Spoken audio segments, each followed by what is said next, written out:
ስለዚህ ምን ለማለት ፈልጌ ነው? ትላንት እንዳያችሁኝ ባዶ ማሳ ላይ ሁኜ ነው ያያችሁኝ አይደለ? ዛሬ ደግሞ ምን ላይ ሁኜ ነው? ለምለም ስፍራ፣ የሚያምር ቦታ ደግሞ አረንጓዴ እጽዋት ያለበት ቦታ ላይ ሁኜ ነው እያያችሁኝ ያላችሁት። እና ልክ ከሰራን ለውጥም እንደዚህ ነው።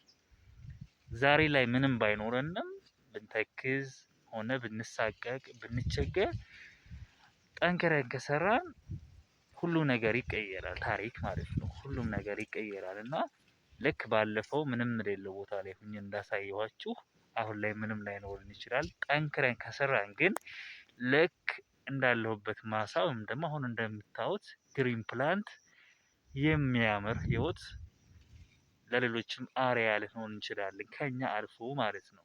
እና በተሰማራንበት የስራ መስክ ብንሰራ ባይ ነኝ እኔ በተለይ ወጣቶች ማለት ነው።